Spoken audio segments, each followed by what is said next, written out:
నమస్కారం సిసి న్యూస్కు స్వాగతం. నా పేరు రహీం. ముందు హెడ్లైన్స్.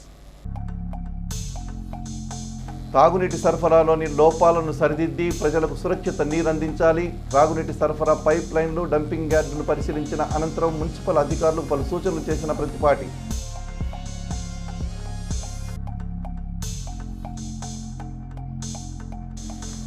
ఏప్రిల్ మొదటి వారంలో మెగా డిఎస్సి స్పష్టం చేసిన ముఖ్యమంత్రి చంద్రబాబు.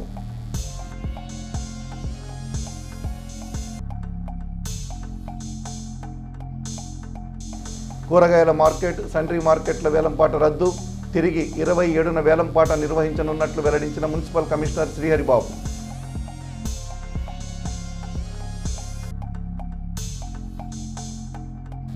దాతృత్వం చాటుకున్న పట్టణ ఆర్యవైశ్య సంఘం, వాసవి సేవా సంఘ్.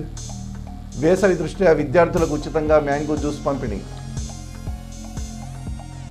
వేసవి దృష్ట్యా త్రాగునీరు సక్రమంగా అందేలా అధికార యంత్రాంగం చర్యలు చేపట్టాలని, పైప్ లైన్ల మధ్యలో ఉండే లీకేజీలను సరిచేసి నీటి వృధాను అరికట్టి సురక్షిత నీరు ప్రజలకు అందించాలని మాజీ మంత్రి, స్థానిక శాసనసభ్యులు ప్రత్తిపాటి పుల్లారావు సూచించారు. మంగళవారం ఆయన పట్టణ ప్రజలకు త్రాగునీరు సరఫరా చేసే పైప్ లైన్ వ్యవస్థను, స్థానిక డంపింగ్ యార్డును పరిశీలించి మున్సిపల్ అధికారులకు పలు సూచనలు చేశారు. ఎండలు పెరిగిన నేపథ్యంలో నీటి వినియోగం అధికంగా ఉంటుందని, త్రాగునీరు అందలేదని ప్రజల నుంచి ఫిర్యాదులు రాకుండా తగిన జాగ్రత్తలు తీసుకోవాలని పుల్లారావు స్పష్టం చేశారు. నీటి సరఫరా వ్యవస్థలో ఏ విధమైనటువంటి సమస్యలు లేకుండా జాగ్రత్తలు తీసుకోవాలన్నారు. త్రాగునీటి పైప్ లైన్ల పగుళ్లు, ఇతర లీకేజీలను వెంటనే సరిచేయాలని, సురక్షితమైన నీరును ప్రజలకు అందేలా అధికారులు చర్యలు తీసుకోవాలని పుల్లారావు తెలిపారు. మురుగునీరు రోడ్డుపైకి రాకుండా డ్రైనేజ్ వ్యవస్థలను ఎప్పటికప్పుడు శుభ్రం చేయాలన్నారు. బ్లీచింగ్ ప్రక్రియలు సమయానుగుణంగా జరగాలని, దోమల బెడద లేకుండా ఫాగింగ్ చేయాలని మాజీ మంత్రి మున్సిపల్ సిబ్బందిని ఆదేశించారు. పట్టణంలోని శారదా హైస్కూల్ ప్రక్కన ఉన్న శ్మశాన వాటికను ఆధునికీకరించాలని, కంప చెట్లు, వ్యర్థాలు వీలైనంత త్వరగా తొలగించి ప్రజలకు అందుబాటులోకి తీసుకొని రావాలని పుల్లారావు అధికారులను ఆదేశించారు. కార్యక్రమంలో municipal chairman Rafani, municipal commissioner Sriharibabu, municipal DE Sheikh Rahim, party senior నాయకులు షేక్ కరీముల్లా తదితరులు పాల్గొన్నారు. చిలకలూరిపేట పట్టణాభివృద్ధికి ప్రభుత్వం ఇటీవలే 4 కోట్ల మంజూరు చేసినట్టు మాజీ మంత్రి, శాసనసభ్యులు ప్రత్తిపాటి పుల్లారావు తెలిపారు. ఈ సందర్భంగా ఆయన మాట్లాడుతూ, చిలకలూరిపేట పట్టణాభివృద్ధి కోసం మున్సిపల్ శాఖ మంత్రి నారాయణ చొరవతో 4 కోట్ల రూపాయలు మంజూరయ్యాయని, కమిటీ ప్రభుత్వం అభివృద్ధి, సంక్షేమానికి ఇచ్చే ప్రాధాన్యతకు ఇది నిదర్శనమని పుల్లారావు అన్నారు. పనిచేసే ప్రభుత్వం ఉంటే ప్రజలు ఎంత సంతోషంగా ఉంటారో అనడానికి కూటమి ప్రభుత్వం పనితీరు ఒక నిదర్శనం అన్నారు. మున్సిపల్ చైర్మన్, కౌన్సిలర్లతో చర్చించి త్వరలోనే పట్టణంలో ప్రజలు కోరిన విధంగా వివిధ అభివృద్ధి పనుల్ని ప్రారంభిస్తామని ప్రత్తిపాటి తెలిపారు. రోడ్లు, డ్రైనేజీల నిర్మాణం, త్రాగునీరు, వీధి దీపాల ఏర్పాటు వంటి ప్రాథమిక అవసరాలపై దృష్టి సారించి ప్రజల్లో అసంతృప్తి చోటు లేకుండా అన్ని చర్యలు తీసుకుంటామన్నారు. కార్యక్రమంలో కౌన్సిలర్లు, మున్సిపల్ అధికారులు, నాయకులు తదితరులు పాల్గొన్నారు. ఆర్థికంగా స్థిరపడినటువంటి వారి నుంచి పేద కుటుంబాలని ఏ విధంగా ప్రమోట్ చేయాలి, B4 విధానం అంటే పేదవాళ్ళని ఆర్థికంగా అభివృద్ధి చేసేటువంటి దానికోసం B4 విధానం. దానికోసం ఈరోజు వార్డులో కూడా కార్యక్రమాన్ని తీసుకుపోతా ఉన్నాం. అది కాక పట్టణంలో గతంలో మేఘావాళ్ళు అమృత స్కీమ్లో గత 5 ఏళ్లలో డబ్బులు ఉన్న వరకు పనిచేసి అన్ని గోతులు పెట్టిపోయారు. ఈరోజు మా వెంకటేశ్వరరావు వచ్చినాక, కమిషనర్ శ్రీహరి వచ్చినాక అది చేస్తే తప్ప నీకు ఎన్ఓసి ఇవ్వనని చెప్పి, నా ఉద్యోగం ఏమైనా పర్లేదు మీరు పనులు పూర్తి చేస్తేనే ఎన్ఓసి ఇస్తా ఉన్నారు. ఇప్పుడు పనులు ప్రారంభించారు. గత 5 ఏళ్ళు ఏ బజార్కి వెళ్ళాలన్నా వాళ్ళు పైప్ లైన్ వేశారు, పూర్తి చేయలేదు. ఈరోజు మొత్తం పూర్తి చేసేదానికి కమిషనర్ కానీ, వెంకటేశ్వర గారు కానీ ఒక యాక్షన్ ప్లాన్ తోటి పని చేస్తేనే నీకు ఎన్ఓసి ఇస్తామంటే పని చేస్తున్నారు. స్టార్ట్ చేశారు కదా, స్టార్ట్ చేశారు. ఒక మంచి ఆఫీసర్ ఉంటే, మంచి కమిషనర్ ఉంటే ఏ విధంగా పనులు జరుగుతున్నాయి అనడానికి ఈరోజు మెగావాళ్ళు పెట్టిన గోతులు పూడ్పించడంలో కానీ, మంచినీటి సరఫరా చిలకలూరుపేటకి లోటు లేకుండా వేసవిలో కూడా మంచినీటి దాహాన్ని తీర్చడంలో కానీ పనిచేసేటువంటి అధికారులు, పనిచేసే ప్రభుత్వం ఉంటే ప్రజలు ఎంత సౌకర్యవంతంగా, ఎంత సుఖంగా, సంతోషంగా ఉంటారనేటువంటి దానికి అత్యంత ముఖ్యమైనటువంటిది డ్రింకింగ్ వాటర్, అత్యంత ముఖ్యమైనటువంటిది రోడ్లు శుభ్రంగా ఉంచటం. ఈ రెండింటి మీద దృష్టి పెట్టాము. డ్రైనేజెస్ మీద కూడా దృష్టి పెట్టాం. నారాయణ గారు మళ్ళా నిన్న 4 కోట్ల రూపాయలు ఇచ్చారు చిలకలూరుపేటకి. ఇవన్నీ కూడా ఏది అత్యవసరమో మా కౌన్సిలర్స్ అందరి అభిప్రాయం మేరకు ఆ పనులు వాళ్ళ గైడ్లైన్స్ ప్రకారం పనులు కూడా టేకప్ చేయబోతా ఉన్నాం. అది పనిచేసే ప్రభుత్వం యొక్క గొప్పతనం అని నేను మీకు తెలియజేస్తున్నాను. ఏప్రిల్ మొదటి వారంలో మెగా డిఎస్సి నోటిఫికేషన్ ఇవ్వనున్నట్లు ముఖ్యమంత్రి చంద్రబాబు ప్రకటించారు. పాఠశాలల ప్రారంభం నాటికి పోస్టింగ్లు ఇవ్వాలని ఆదేశించారు. సీఎం అధ్యక్షతన జరిగిన కలెక్టర్ల సమావేశంలో ఈ మేరకు ప్రకటించారు. ఈ సందర్భంగా ముఖ్యమంత్రి మాట్లాడుతూ ఉపాధ్యాయ ఉద్యోగాలు 80% టీడీపీ ప్రభుత్వం ఉన్నప్పుడే భర్తీ చేశామన్నారు. ఈసారి కూడా పారదర్శకంగా ఉపాధ్యాయుల నియామకాలు చేపట్టనున్నట్లు తెలిపారు. అధికారులు మెగా డిఎస్సిని పగడ్బందీగా నిర్వహించాలని సూచించారు.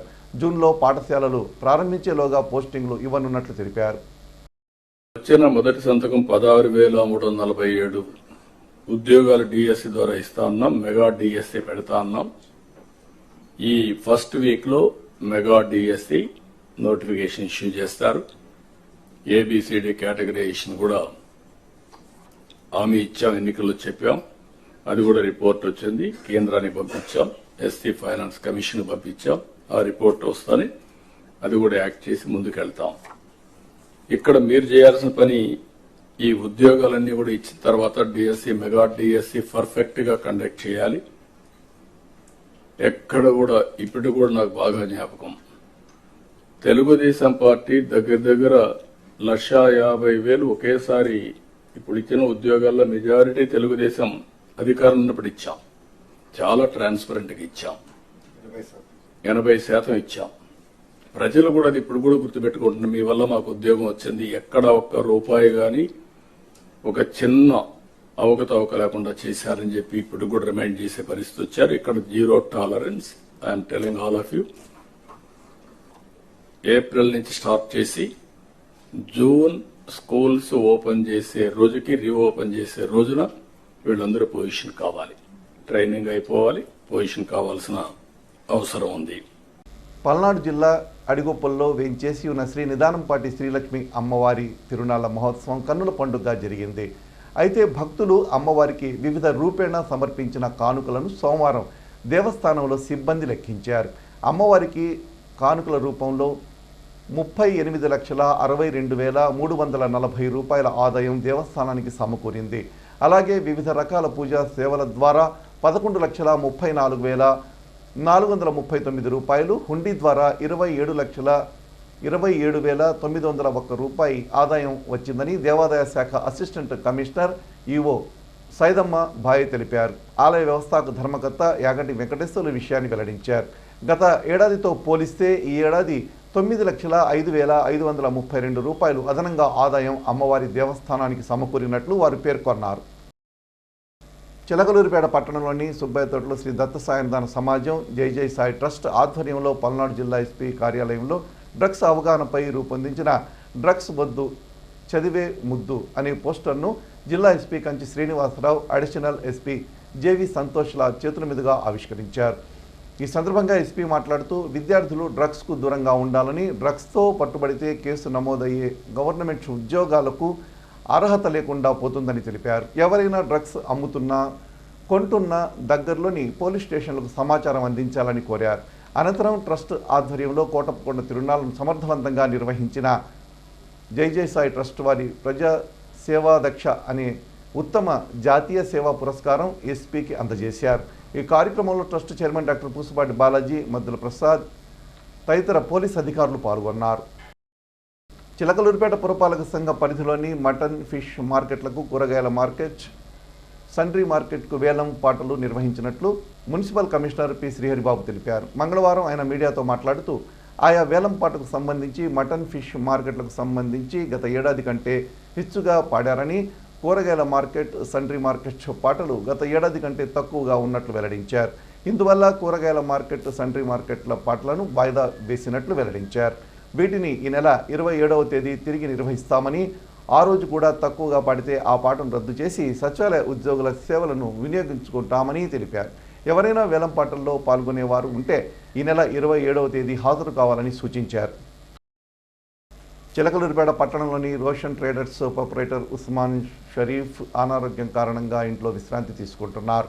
ఈ విషయం పార్టీ శ్రేణుల ద్వారా తెలుసుకున్న మాజీ మంత్రి, నియోజకవర్గ శాసనసభ్యులు ప్రత్తిపాటి పుల్లారావు ఉస్మాన్ షరీఫ్ను స్వయంగా కలిసి పరామర్శించారు. అలాగే ప్రస్తుత ఆరోగ్య పరిస్థితిపై ఆరా తీశారు. ప్రత్తిపాటి వెంట తెలుగుదేశం పార్టీ రాష్ట్ర నాయకులు షేక్ కరీముల్లా, పట్టణాధ్యక్షులు పఠాన్ సమద్ ఖాన్, పార్టీ నాయకులు మురగొండ మల్లిబాబు, గట్టినేని రమేష్, ముల్లా కరీముల్లా, వార్డు నాయకులు పాల్గొన్నారు. పట్టణంలోని రజక్ కాలనీలో ఉన్న అర్బన్ హెల్త్ సెంటర్లో సోమవారం సాయంత్రం ప్రపంచ క్షయవ్యాధి నివారణ దినోత్సవం జరిగింది. ఈ సందర్భంగా డాక్టర్ లావణ్య, డాక్టర్ ప్రసాద్ నాయక్ ఆధ్వర్యంలో క్షయవ్యాధి నివారణ దినోత్సవ కార్యక్రమాలు నిర్వహించారు. క్షయవ్యాధిపై అవగాహన కలిగే విధంగా ర్యాలీ నిర్వహించారు. క్షయవ్యాధి లక్షణాలు, వాటికి తీసుకోవాల్సిన జాగ్రత్తలు, ఆహార నియమాలు తదితర రోగ లక్షణాల గురించి వివరిస్తూ వీధుల్లో కరపత్రాలు పంచిపెట్టారు. ఈ కార్యక్రమంలో హాస్పిటల్ సిబ్బంది, సూపర్వైజరు పాల్గొన్నారు. డాక్టర్ ప్రసాద్ నాయక్, డాక్టర్ నాగలక్ష్మి పాల్గొని మాట్లాడారు. క్షయవ్యాధి లక్షణాలు, దానికి సంబంధించిన జాగ్రత్తలు తెలియజేశారు.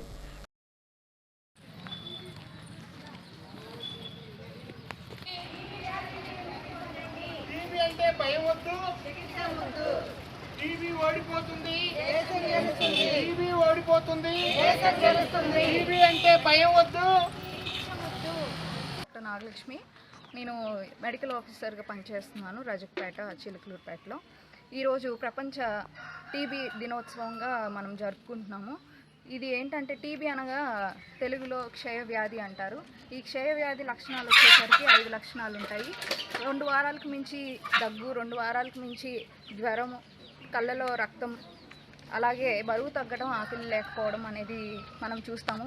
ఈ యొక్క లక్షణాలు ఎవరైతే ఉన్నాయో వాళ్ళు వెంటనే డాక్టర్ని సంప్రదించాల్సిందిగా కోరుతున్నాను. అలాగే దీని మీద అవగాహన కల్పించడానికి ఈరోజు అందరం ఏఎన్ఎంస్, ఆశాస్, సూపర్వైజర్స్, అలాగే టీబీ ఆఫీసర్స్ అందరం కలిసి చిలకలూరుపేటలో రజక కాలనీ అందు ర్యాలీ నిర్వహించడం జరిగింది. అలాగే దీని యొక్క లక్షణాలు అందరికీ తెలియజేయడం జరిగింది. అందరూ మాస్కులు ధరించుకోవాలని, ఈ వ్యాధి ప్రబలకుండా ఎవరైతే టీబీ పేషెంట్స్ ఉన్నారో వాళ్ళు మాస్క్ ధరించాలని, మంచి ఆహారాన్ని వాళ్ళు తీసుకుంటే, ఈ మంచిగా ప్రతిరోజు ట్యాబ్లెట్లు వేసుకుంటే ఖచ్చితంగా ఈ వ్యాధి నివారించవచ్చు. అలాగే వీళ్ళకి టీబీ మందులు వాడుతున్న వారికి ప్రతి నెల గవర్నమెంట్ 1000 రూపాయలు చొప్పున వాళ్ళకి బ్యాంక్ అకౌంట్లో ఇస్తున్నారు. ఇది అందరూ తెలుసుకోవాలని చెప్పి ఈరోజు ర్యాలీ నిర్వహించడం జరిగింది. పట్టణ ఆర్యవైశ్య సంఘం శ్రీ వాసవి సేవా సంఘ ఆధ్వర్యంలో మంగళవారం ఆర్యవైశ్య హై స్కూల్ దగ్గర నిర్వహిస్తున్న వాసవి ధర్మ చలివేంద్రం వద్ద మ్యాంగో జ్యూస్ పంపిణీ చేశారు. ఆ సంస్థల అధ్యక్షులు కొత్త కోటేశ్వరరావు ఆధ్వర్యంలో జరిగిన ఈ కార్యక్రమంలో దేవిశెట్టి జయలక్ష్మి జ్ఞాపకార్థం వారి కుటుంబ సభ్యుల ఆర్థిక సహకారం అందించారు.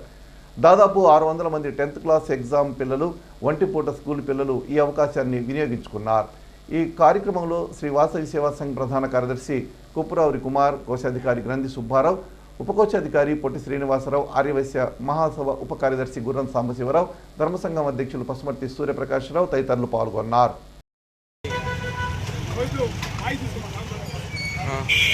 వాసవి సేవా సంఘ్ మరియు ఆర్యవైశ్య సంఘం సంయుక్త ఆధ్వర్యంలో ఈ చలివేంద్రాన్ని ఏర్పాటు చేసి ఇది 24వ రోజు.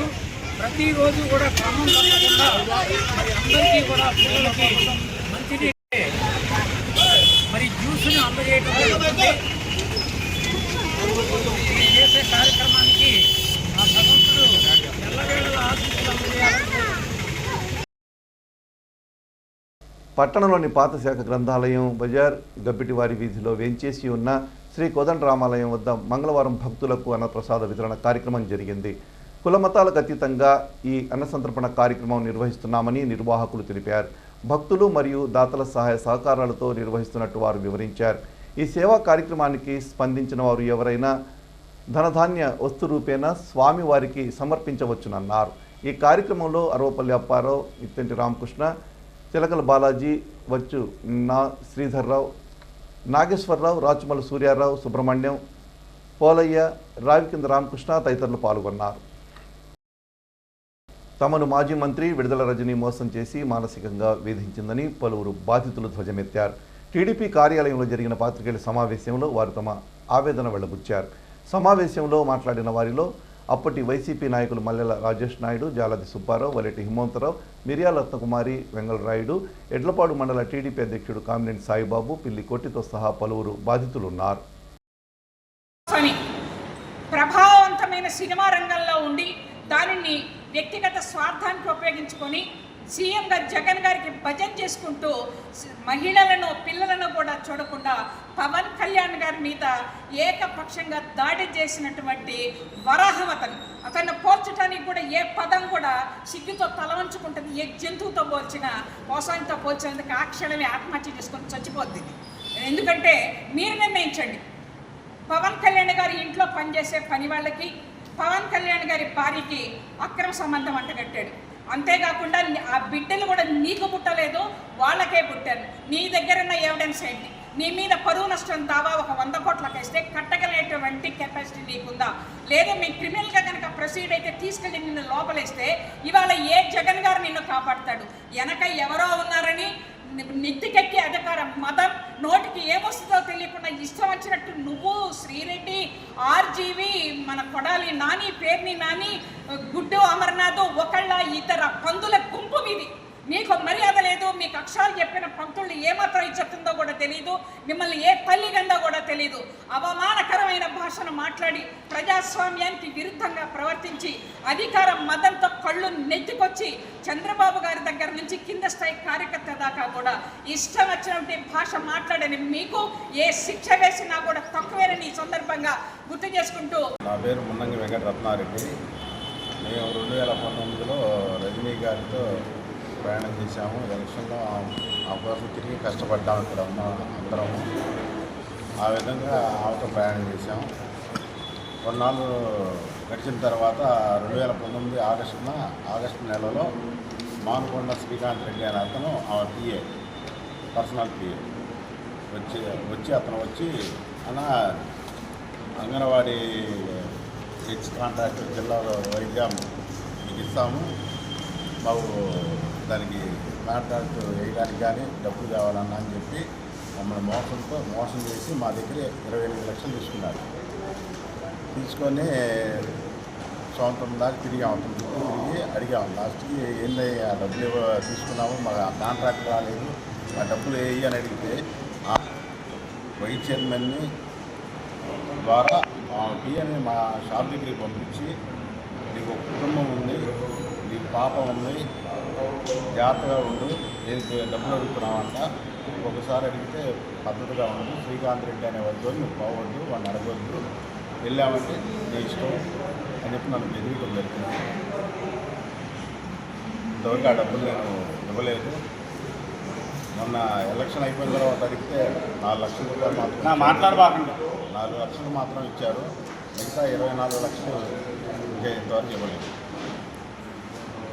ఆ విధంగా నన్ను విడుదల రజని ఆమె మోసం చేశారు. స్థానిక ఏపీఎస్ఆర్టీసీ బస్సు డిపో సిబ్బంది తమ నిజాయితీ చాటుకున్నారు. బస్సులో పర్సు పోగొట్టుకున్న మహిళకు తన పర్సు సురక్షితంగా అందజేశారు. వివరాల్లోనికి వెళితే వినుకొండలో బస్సు ఎక్కి మాటూరులో దిగిన ఓ మహిళ బస్సులో తన పర్సు మర్చిపోయింది.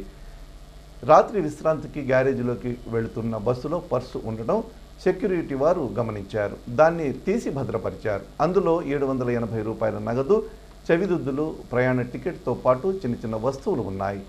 మంగళవారం ఆమె స్వయంగా డిపోకి వచ్చి ఫిర్యాదు చేయగా కొన్ని ఆధారాలు చూపగా డిపో మేనేజర్ రాంబాబు, సెక్యూరిటీ అధికారి రంగారెడ్డి, బస్ కండక్టర్ అద్దంకి వరప్రసాద్ ఆమెకు వాటిని అందజేశారు. దీంతో ఆర్టీసీ అధికారులకు, సిబ్బందికి ఆమె కృతజ్ఞతలు తెలిపింది.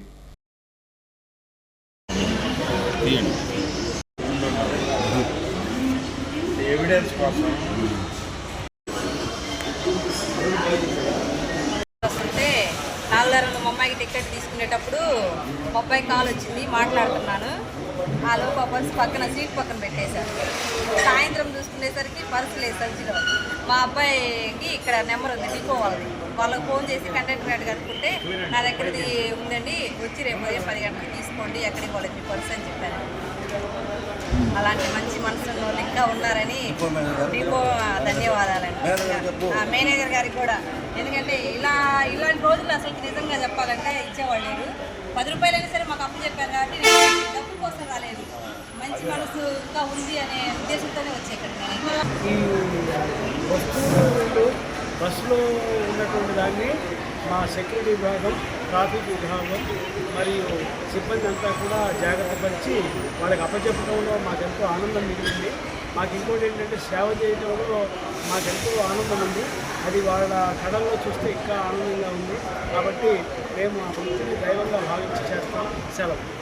మండల కేంద్రం నాదేళ్ల గ్రామంలో ఎంపీటీఓ స్వరూపరాణి ఆధ్వర్యంలో ఘన వ్యర్థాల నిర్వహణపై మండల స్థాయి శిక్షణా కార్యక్రమం నిర్వహించారు. సోమవారం ప్రారంభమైన శిక్షణా కార్యక్రమాలు 3 రోజులు కొనసాగనున్నాయి. ఈ సందర్భంగా ఎంపీటీఓ స్వరూపరాణి మాట్లాడుతూ గ్రామ స్థాయిలో సంపూర్ణ చెత్త సేకరణే లక్ష్యంగా పనిచేయాలని, సేకరించిన ఘన వ్యర్థాల నిర్వహణలో శాస్త్రీయ పద్ధతులను అవలంబించాలని తెలిపారు. ఈ కార్యక్రమంలో ఎంపీటీఓ స్వరూపరాణితో పాటు ఎంపీపీ రాణి, ఈఆర్పీడీఓ లలిత కుమారి, పంచాయతీ కార్యదర్శులు, క్లాబ్ మిత్రాలు తదితరులు పాల్గొన్నారు.